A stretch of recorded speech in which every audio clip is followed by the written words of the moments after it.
আসসালামু আলাইকুম viewers, welcome to my channel. আজকে আমাদের ভিডিও টপিকস হলো 250 কেভি সাবস্টেশনের টোটাল ক্যালকুলেশন। তো এটা খুবই বড় একটা কাজ আমি রিসেন্টলি পেয়েছি। তো এটা ক্লায়েন্টকে শুধু আপাতত আমি ফ্লোর প্ল্যান এবং এসএলডি দিয়ে দিব, যেহেতু গার্মেন্টস প্লাস কমার্শিয়াল স্পেস। চলুন শুরু করা যাক। আমি একটা এসএলডি করে রেখেছি। তো আমরা স্টেপ বাই স্টেপ করি, আশা করি সবার উপকারে আসবে। তো চলুন শুরু করি। প্রথমে আমাদের ফর ইলেকট্রিক সিঙ্গেল লাইন আমি যা এটা টাইটেল দিলাম। প্রথমে আমাদের 11 কেভির সাপ্লাই এখান থেকে ইনকামিং হবে। তারপরে এখানে আছে লাইটিং অ্যারেস্টার। লাইটিং অ্যারেস্টারটা আমার লিখে দেওয়া উচিত ছিল, কপি করলাম, নিয়ে আসলাম, এটা লিখলাম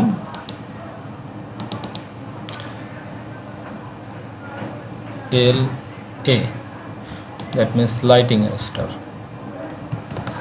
তারপরে ড্রপ আউট ফিউজ।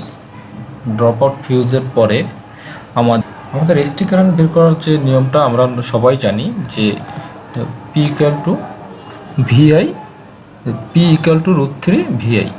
তো এখানে যেহেতু ভোল্টেজটা হবে 11 কেভি, তো I এর মান নর্মালি আমাদের এখানে আমরা বের করে নেবেন। আমি সাইডে আপনাদের দিয়ে দিচ্ছি, সাইডে আপনাকে দিয়ে দিচ্ছি, দেখেন। তো P equal to VI, P equal to √3 VI, তো I ইকুয়াল টু, তো ক্যালকুলেশনটা আপনি দেখে নিয়েছেন। তো আমাদের কারেন্ট আসে 131 অ্যাম্পিয়ার। তো এখানে কারেন্ট আসার পরে আমাদের মেইন কাজ হয়েছে, খুবই ইম্পর্টেন্ট কাজ, এসটি কেবল সিলেকশন। এটা খুবই ইম্পর্টেন্ট কাজ, এটা আসলে অনেকেই করতে ব্যর্থ হয়। তো আমাদের এর নিয়মটা হলো, আরএমটা আমরা এস হিসেবে ধরি, S equal to ISC into √3 by কে।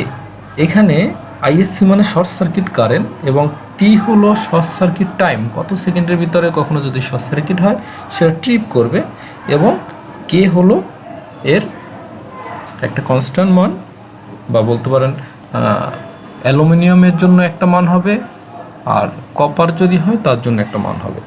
তো কপারের জন্য হলো মান হলো 1.134, আর অ্যালুমিনিয়ামের জন্য মান হলো 0.094। তো আমাদের নর্মালি ISC, যেহেতু এটা short circuit current, short circuit কারেন্টটা বের করার নিয়মটা হলো P/√3 V into percents of impedance. আমাদের প্রত্যেকটা ট্রান্সফরমার গায়ে একটা পার্সেন্ট অফ ইম্পিডেন্স লেখা থাকবে। এটা কোম্পানির ম্যানুফ্যাকচার বেদে ভ্যারি করে, তবে 0.4%, 5%, 6%, হাইস্ট গেলে 6% হয়। তবে পাওয়ার ট্রান্সফরমারে অনেক সময় বেশি হয়ে থাকে। তাহলে আমাদের এখানে আমরা ক্যালকুলেশন দেখলাম যে আমাদের টোটাল আসে, আমাদের ভাগ দিলে আসে 229। তো 240 বা 300 RM আমরা নিব। তো আমরা এখানে এসটি কেবলটা 300 RM নিলে আমাদের হবে। তো আমি এটা এখানে নিয়ে আসি, সিপি এন্টার, দ্যাট মিনস আপনার জানেন সিপি এন্টার মানে হলো কপি, এম এন্টার হলো মোর। তো আমাদের এখানে কেবলটা হবে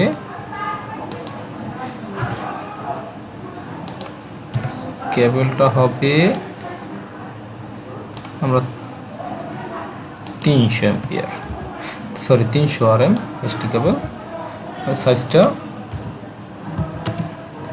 এটা সাইজ দিয়ে দিই, এটা সাইজটা বড় করে নিই, ঠিক আছে। তাহলে এটার কারেন্টের কালার, যেহেতু এটা কেবলের কালার, আমি রেড দিয়ে দিই, ওকে, ঠিক আছে। আমাদের কেবল ক্যালকুলেশন শেষ।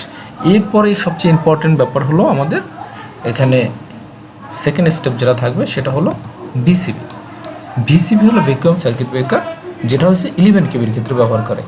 আর যদি আমাদের এখানে 33 কেবির লাইন হতো তাহলে আমরা দুইটা বিসিবি ইউজ করতাম, একটা হলো আউটডোর, একটা ইনডোর। সেটা হতো 1250, আর ইনডোরটা হলো 630। বিসিবির ভিতর কিছু কোড নাম্বার আছে, যার আমি এখানে প্রত্যেকটার লিজেন্ড শিটে দিয়ে দিছি, যে প্রত্যেকটা কোডের যে ভ্যালু, প্রত্যেকটা কোডের যে আসলে এক একটার মিনিংসগুলো আমি দিয়ে দিয়েছি। তো আপনি একটু কষ্ট করে দেখে নেবেন। আমি প্রয়োজনে ফাইলটা আপনার যদি কেউ চান তাহলে আপনার জিমেলটা আমার কমেন্ট বক্সে ড্রপ করবেন, আমি আপনাদের ফাইলটা সেন্ড করব। তারপরে স্টেপ হলো আমাদের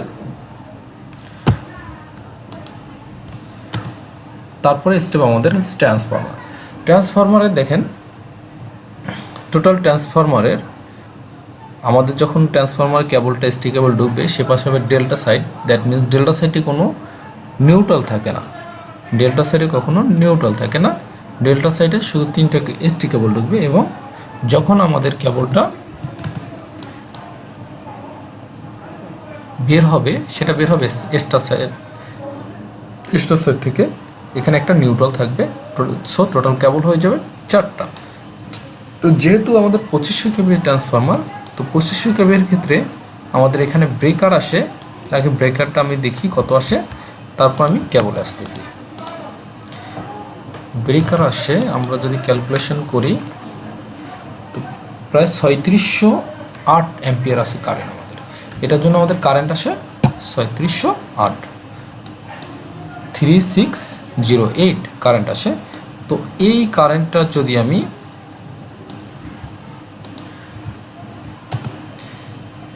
আমাদের কারেন্ট আসে 3708, তাহলে আমাদের এর এক ধাপ উপরে আমরা জানি ইনকামিংয়ের যে ব্রেকারটা হবে সে ব্রেকারটা কিন্তু কখনোই আমরা সেফটি ফ্যাক্টর নেই না। তাহলে আমাদের এখানে আমাদের যে 3700 তো ডিরেক্ট ব্রেকার নেই, তো ব্রেকার আছে 4000 ব্রেকারটা অবশ্যই এসিবি হয়। আমরা জানি 4000 ব্রেকার 1600 ব্রেকারের পর থেকেই আমরা এসিবি ব্রেকার ইউজ করি। ঠিক আছে, আমাদের এসিবি ব্রেকারের সিম্বল এটা। আমি আবারও বলি, আপনাদের যদি কারো কখনো প্রয়োজন হয় এই ফাইলগুলো, আপনারা বিনা দ্বিধায় কোনো সংকোচ না করে আমাকে নক করবেন বা কমেন্ট সেকশনে আপনাদের মেলটা দিবেন, আমি আপনাদের ফাইলটা দিয়ে দিব আপনাদের বোঝার সুবিধার্থে। তো এখানে যেহেতু 4000 অ্যাম্পিয়ার আসছে, তো 4000 অ্যাম্পিয়ারের ক্ষেত্রে আমাদের ক্যাবেল চলে আসে। আমি একটি ক্যাবেলের লিস্ট আছে, দেখেন ক্যাবেলের লিস্ট, এই যে ক্যাবেলের লিস্ট, যেখানে 4000 অ্যাম্পিয়ারের কোনো ক্যাবেল নেই। কিন্তু আমরা কি করব, এখানে আছে 630 অ্যাম্পিয়ার। 630 অ্যাম্পিয়ার যদি 4টা নেই তাহলে 4060। ওকে, 630 অ্যাম্পিয়ারের 4টা নিলেই আমাদের হয়ে যাবে। তাহলে 4টা কেবল হবে 630 অ্যাম্পিয়ার। তাহলে আমাদের কেবল আসতেছে 630 অ্যাম্পিয়ার। ওকে, তাহলে লেখার নিয়ম হয়েছে এক একটা 4টা কেবল নিতে হবে 4000, আর হয়েছে ভিতরে হবে 4টা ফেস নিউট্রাল, টোটাল 4টা কেবল যাবে। ক্লিয়ার? আমাদের ব্রেকার এবং কেবল সিলেকশন শেষ। এবার আসি আমরা বাস সিলেকশন। আগে আমি একবার বাস সিলেকশনের কথা বলেছিলাম, তো বাস সিলেকশনটা করা হয়নি, তো এটার আমরা বাস সিলেকশনটা দেখিয়ে দেব। যেহেতু 4000 এমপিয়ার আমাদের ব্রেকার আসছে এবং কারেন্ট আমরা এখানে কেবল সিলেকশনটা করে ফেলেছি, তো এখন আমাদের হলো বাস সিলেকশনের পালা। তো যেহেতু আমাদের 4000 এমপিয়ার আছে, তো এই 4000 এমপিয়ারের সাথে যদি আমি একটু সেফটি ফ্যাক্টর নিয়ে নিই 1.25, 4000 ইন্টু 1.25, 5000 চলে আসে। 4000 ইন্টু 1.25 চলে আসে 5000। আমাদের নিয়মটা আমি আপনাদের বামে দিয়ে দিচ্ছি, আপনারা অবশ্যই দেখে নেবেন। যে দেখেন আমাদের প্রথম হলো, আমরা জানি 2 অ্যাম্পিয়ার কারেন্ট যেতে পারে 1 মিলিমিটার স্কোয়ার বাসবার দিয়ে। তাহলে 1 অ্যাম্পিয়ার যাবে জাস্ট ফর ঐকিক নিয়ম, আমরা যে ছোটোকালে যে ঐকিক নিয়ম করেছি জাস্ট ওই নিয়মেই। তাহলে আমাদের 5000 অ্যাম্পিয়ার বা 4500 অ্যাম্পিয়ার, যেহেতু আমি 4500 ধরেই করেছি, তো 4500 অ্যাম্পিয়ারের জন্য কত আসে 2200 52। তো 2254 যদি আমি হাইট এবং ওয়েট ধরি, আমি হাইট ও ওয়েটের একটা লিস্ট দিয়ে দেবো। আপনার যদি একটা ফাইল আছে আমার কাছে, যদি চান আমি অবশ্যই দিয়ে দিব। তো হাইট এবং ওয়েট 120, দেখেন আমি এখানে সাইটে দেখলেই বুঝবেন, 110 × 10 তাহলে আসে আমাদের 1110। 1110 যদি দুইটা বাসবার একসাথে করে আমি যদি নেই তাহলে হবে 2200 প্লাস। তো আমাদের এখানে বাসবারের সাইজটা হবে, এখানে 4000 না দিয়ে আমি এভাবে লিখতে পারি,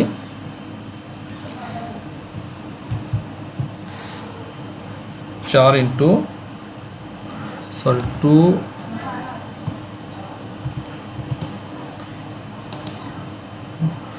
110 × 100, ঠিক আছে। সাইডে আমি নিলাম মিলিমিটার স্কোয়ার, মিলিমিটার স্কোয়ার। তো মিলিমিটার স্কোয়ারটা এখানে চলে আসতেছে না, আমি স্কোয়ার মিলিমিটার লিখে দিই, যেহেতু এখানে সিম্বলটা আমি আনতে পারতেছি না। S Q U square millimetre, ওকে।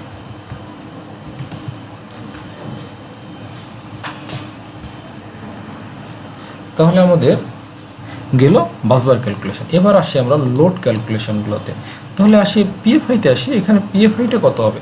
2500 কেভিএ সাবস্টেশনে আমাদের 60% পিএফআই নিলে আসে 1500 কেবার। তো 1500 কেবার আমাদের পিএফআই হবে। সিপি আমরা যদি এখানে দিই তাহলে এখানে আমরা লিখব 1500 1500 কেভিএ কেবার, ওকে। তাহলে এর ব্রেকার কত হবে? জাস্ট আমাদের ইনকামিং কেবল যেভাবে আমরা সিলেক্ট করেছি সেভাবে, এর কোনো সেফটি ফ্যাক্টর যেহেতু নেই, তাহলে আমাদের হবে 1500। আমি আপনাদের সাইটের ক্যালকুলেশন দিয়ে দিচ্ছি, আপনারা দেখেন। 1500 আমাদের পাওয়ারের সূত্র অনুযায়ী P = √3VI দিয়েই আমরা এই সিস্টেমে আমরা করে ফেলব। তাহলে আমাদের 2100 অ্যাম্পিয়ারের মতো আসে, 2164 বা 2165 অ্যাম্পিয়ারের মতো আসে। তাহলে এটার কারেন্ট হবে 2165 আসলে তাহলে আমাদের ব্রেকার আমরা 2100 যেহেতু নেই, আমাদের পরের স্টেপে ব্রেকার আছে 2500, আমরা 2500 নিয়ে নিলাম, ঠিক আছে। 2500 যেহেতু আমরা বলছি আগে 1650 বা 1600 পদ থেকে আমাদের ব্রেকার শুরু হয়েছে এসিবি। তো আমাদের এটা অবশ্যই এসিবি নিতে হবে, এটা এমসিসিবি বা অন্য কোনো ব্রেকার নেওয়ার অপশন নেই। তারপরে দেখেন আমরা জানি রেসিডেন্সিয়াল বিল্ডিংয়ে বা গার্মেন্টসে অবশ্যই আপনাকে কী করতে হবে? ফায়ার প্রোভাইড করতে হবে, তারপরে আপনার লিফট প্রোভাইড করতে হবে। যদি তারা যে লোডগুলো চায় সেগুলো অবশ্যই আমাদের প্রোভাইড করে দেখাতে হবে। তো আমি এখানে ফায়ার প্রোভাইড করেছি, ওখানে ওরা ফায়ার যেহেতু 100 কিলোওয়াট বলেছে, আমি 100 কিলোওয়াট লোডের 100 কিলোওয়াট লোড আমাদের কত আসে সেটা তো আমরা অবশ্যই জানি। যে আমি এর রোজটা আমরা জানি, P = VI √3VI cos θ। cos θ মান অবশ্যই 0.8 হয়। এই সূত্রে আমরা এটা করব, P = √3VI cos θ। তাহলে এটার কারেন্ট আসে 100 কিলোওয়াট 100, তো কারেন্ট আসে 180। আমাদের এখানে সেফটি ফ্যাক্টর নিতে হবে, লোডের ক্ষেত্রে অবশ্যই সেফটি ফ্যাক্টর নিতে হবে। এখানে আছে 225। সো 225-এর ক্ষেত্রে আমাদের যেহেতু কোনো ব্রেকার নেই, তো আমাদের 250 নিয়েছি আমরা এমসিসিবি। আমাদের যেহেতু এটা 1600 নিচে আছে, তো আমরা এখানে এমসিসিবি নিতে পারবো। তো এমসিসিবি নিলে তাহলে এর ব্রেকার কত হবে? 250 জনের ব্রেকারটা আমরা একটু দেখে নেই। সরি, কেবল সাইজ 250 এখানে 300 আছে, তো 95 আরএম আমরা নিয়ে নেব। আমরা 95 আরএম নিয়ে নেব। এটা যদি আমি শিফট কন্ট্রোল এখানে নিয়ে নিই, এটা অনেক বড় হয়ে গেছে, আমি স্কেল করে নিয়ে আসছি। আমি কত পার্সেন্ট কমাবো? 50%। 50, সরি, সি 0.5। ওকে, তাহলে 250 অ্যাম্পিয়ারে কেবল আসছে, এখানে আসছে কেবল হবে কয়টা, 4টা। আর এখানে কেবল একটা কোর করে হবে কত, 95 অ্যাম্পিয়ার, 95। ওকে, সরি 990 হয়ে গেছে। ওকে, আমাদের কেবল ক্যালকুলেশন হয়ে গেছে। দেখেন আমাদের এখানে দুইটা জেনারেটর প্রোভাইড করেছে, একটা কমার্শিয়াল প্লেস এবং একটা রেসিডেন্সিয়াল প্লেস। তো কমার্শিয়াল প্লেসের আপনার জেনারেটর যেটা আছে সেটা আমাদের ওরা আনুমানিক একটা ব্রেকার দিয়ে দিয়েছে। আমি এখনও ওদের কাছ থেকে জেনারেটরের একটা লোড দিয়ে দিয়েছে, আমি এখনও ওদের কাছ থেকে একদম প্রপারলি লোডটা পাইনি, তাই এটা নিয়ে আমি এখন কথা বলবো না। যখন প্রপারলি লোড পাবো শুধু জেনারেটর দুইটা নিয়ে আমি কথা বলবো, ঠিক আছে? এভাবেই আমরা এক এক করে স্টেপ বাই স্টেপ সবগুলো লোডেই আমরা সাজাতে পারবো কাস্টমারের রিকোয়ারমেন্ট অনুযায়ী। যেখানে এখানে আছে লিফটের জন্য আমাদের প্রায় 150 কিলোওয়াট ধরা হয়েছে, 150 কিলোওয়াট যেভাবে আসছে সেভাবে আমরা দিব। তারপর এখান থেকে হলেও ধরা হয়েছে সুইমিং পুল 50 কিলোওয়াট, 50 কিলোওয়াটের যেভাবে আসছে সেভাবে স্টেপ বাই স্টেপ আমরা দিব। তো আশা করি আপনারা ভিডিওটা বুঝতে পেরেছেন। তো যদি না বোঝেন সেক্ষেত্রে আবার বলবেন, অবশ্যই আমি আপনাদের এই ভিডিও নিয়ে আবার ডিসকাস করব। আর যদি বলেন যে আমি ফুল টোটালটাই ডিসকাস করি, তাহলে আমি নেক্সট টাইম অবশ্যই ডিসকাস করব। তো ভালো থাকবেন সবাই, আর আমার জন্য দোয়া রাখবেন। আসসালামু আলাইকুম।